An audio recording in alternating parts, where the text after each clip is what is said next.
Wala kang advantage sir. Hindi pa gumagalaw eh. Wala pa eh. Pasa mo. Tumawag ako. Tumawag ako ng foul.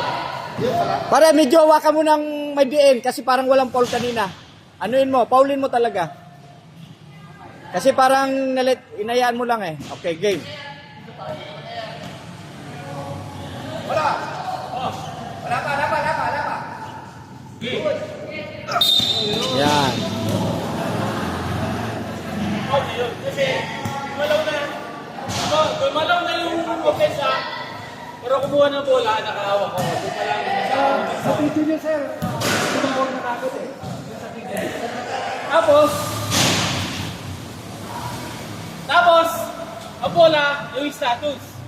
Yung bola, yung malinis na. Kailangan pa bang yan ko yun? Pero hindi pa hawak. Hindi pa hawak nito nung nakapaul. Ang bola, na-release. Aas pa ba yun?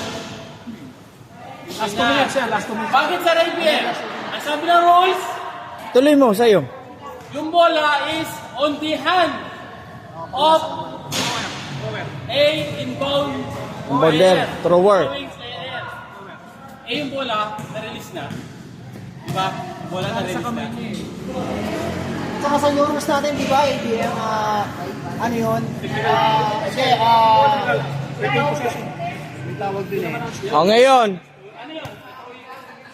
Throwing foul yun eh, di ba? Ang tawag doon, throwing foul. Technical? Retain possession. One Oo. shot. Oh. Isa lang yun, sa throwing foul yun.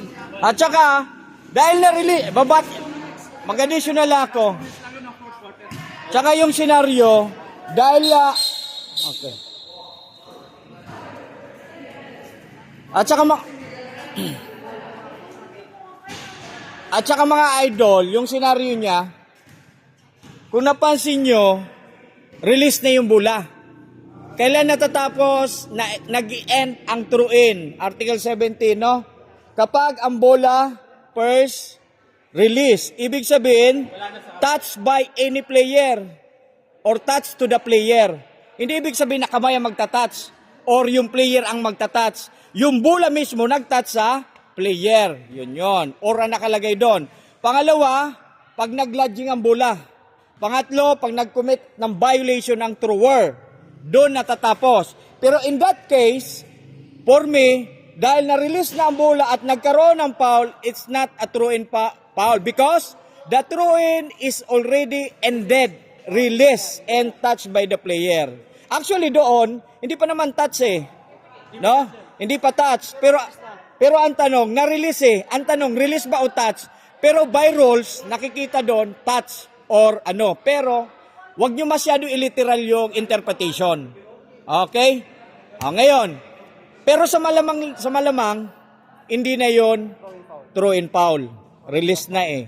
Alright? Tsaka mabilis ang pangyayari yan.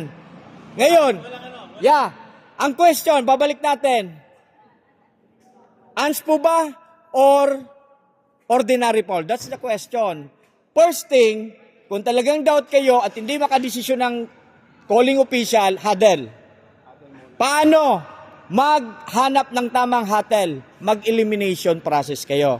Partner, pasok ba yun sa... Hindi naman yung pasok sa C3, C4 eh. Kasi hindi naman yun an illegal contact, stop transition, stop the progress, at saka hindi yung clear path.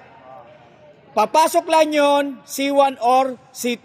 Meaning, C1, not legitimately play with, directly with the ball, spirit of the ball, and intent of the rules.